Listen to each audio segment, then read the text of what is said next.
What is up, guys? Cap over here, and welcome to our second week of the TCL as we're taking on the Lambeth Luxrays coached by Final Essence. If you want to check out his side of the battle, be sure to look in the description down below, click on the link, and I'll bring you to his channel.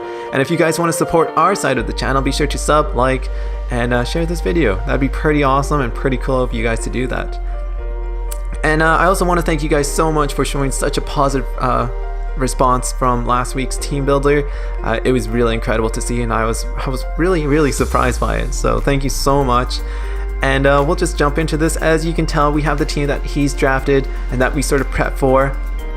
And right away, red flags on the rain, because it's always rainy in the TCL as Polytoad is in the building. Oh man, that drizzle, that's pretty scary. And he has threats like Kabutops and Manaphy, which can totally benefit from the rain. Kabutops with Swim, Manaphy, Hydration, becomes a really powerful Pokemon. And my one answer to a lot of those things is Empoleon. Unfortunately, he has Magnezone, which means Magnepull is a thing, so I'm a bit scared about that. He also has Mega Gardevoir, who hits extremely hard, has great coverage, and I'm a bit scared of that because not a lot of things on my team can take a hit from that. And he also has some defensive walls, that being like Slowking, Milotic, Meloetta, Torterra, things like that can really absorb hits. And then he's also got a really interesting pick, that being the Pikachu.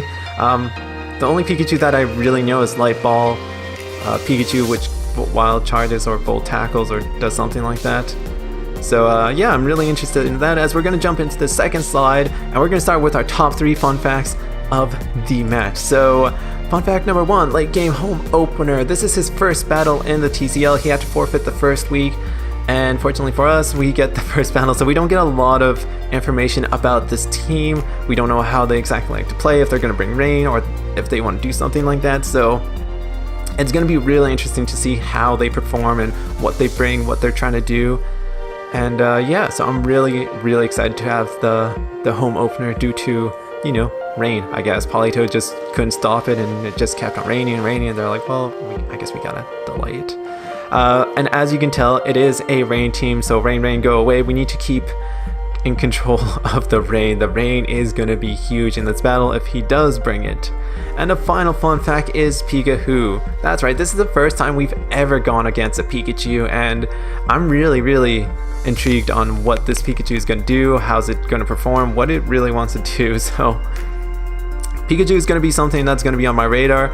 It is something that I prepped for, but it's not something that I thought or will be a big threat in this match, because it's a Pikachu, and I don't know, it's got a limited move pool. I've got things that can really work around it. So we'll move on to the team that I brought. As you can tell, we brought in Mew, Empoleon, Haxorus, Jolteon, Mega Beedrill, and Leafeon. We brought in the evolutions over here. So we'll start off with Mew, top left corner, or sort of in the middle, top middle. We've got the Yellow Magic Mew. So this spread is actually made for, once again, before we get into this, if you guys want to see my spreads and everything like that, it'll be in a paste bin. You can check it out. And yeah, that's how I'm sort of going to do this, because I just, team builders on Showdown is not that interesting to me as much as it was before.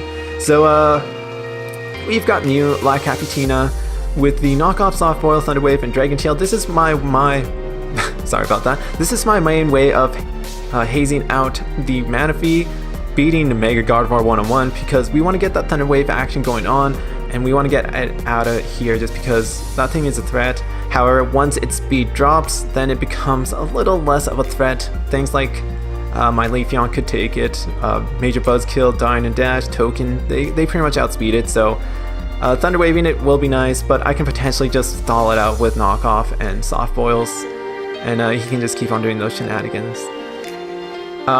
Pretty much this is my wall 2. This is my answer to Mega Gardevoir.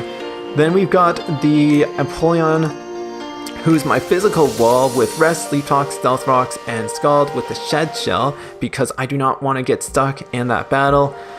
It would be horrible if I lose my win con, and it's easy for him to just click Magnezone and click, you know, Magnepull. I can't do anything. I lose one of my main components of taking down the Kabutops. This thing also takes on a lot of things relatively well, surprisingly well. Milotic can't beat it. Meloetta can't beat it if it's just Hyper Voice, Psychic, shenanigans.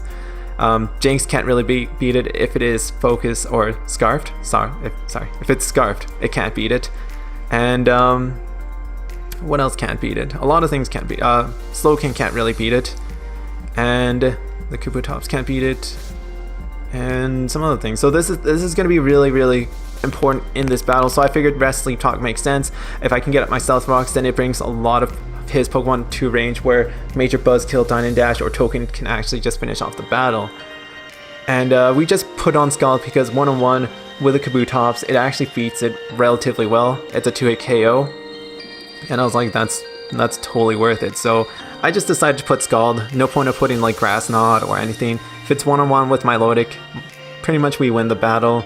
Hands down, we can just simply outstall it. Then we have the Diamond Dash over here, the Jolteon. We've got our Zip Zap Zoom duo with Hidden Power Ground, Volt Switch, Thunderbolt, Signal Beam, and it is Choice Spect. It is made to outspeed everything, even the Scarfed Magnezone. I believe Scarfed Magnezone hits the speed of 360, and I made everything to outspeed that and just dump it all on HP. So Hidden Power Ground for Magnezone, Volt Switch just to hit really hard, Thunderbolt to hit extremely hard, and then Signal Beam just to hit the Torterra, Gardevoir, and other things that what's that face? Meloetta. So pretty much it's a 2-hit KO on everything that is super effective. Hidden Power Ground just destroys Magnezone. Thunderbolt actually just wipes the floor with what's his face? Manaphy. Manaphy doesn't appreciate it at all. It's a 1-hit KO, so that is my 100% kill button. I don't want this thing to set up and sweep me. And just depending, if he doesn't bring any ground type, so that being the Torterra, then I have free Volt Switches, free Choice Spec Volt Switches going on, and that can really put a lot of momentum on my side. But then we have our second side of the U-Turner team with Mega Beedrill, Major Buzzkill, Poison Jab, U-Turn Protect, and Drill Run. It's pretty much meant to outspeed the 360 once again, and then I put 112 HP on the Mega Beedrill.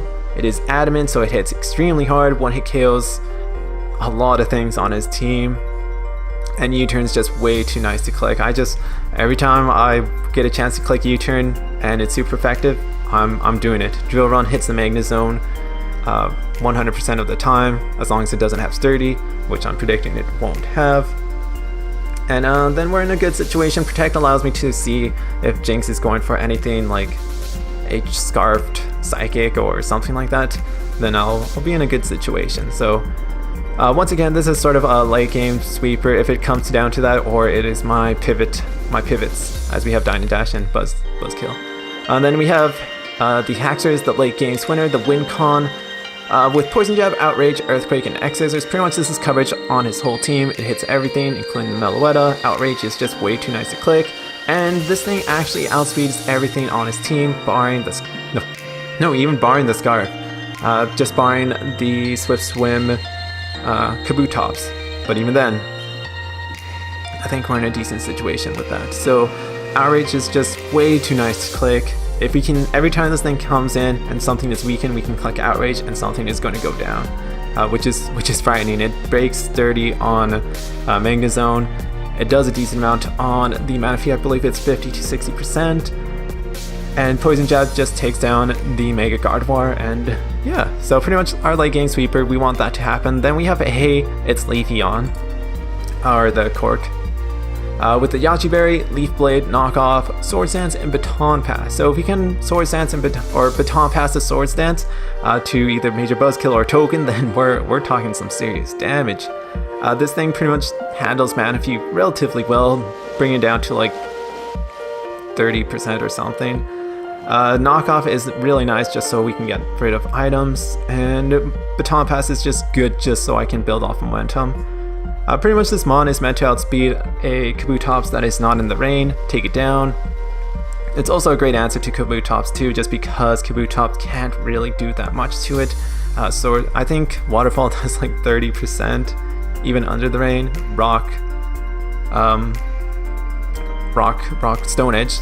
I was thinking of some sort of rock move. Stone Edge only does not a lot.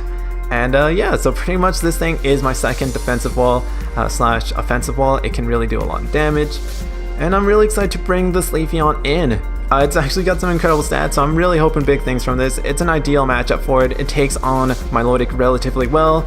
I can knock it off, and I can set up on a lot of things. So we're going to have a battle pretty soon. It's pretty early here, and I'm going to get going. So wish us luck, as always. Thank you so much for watching. Be sure to smash that like button and sub to the channel. I'm going to get going. This is Cap, signing off.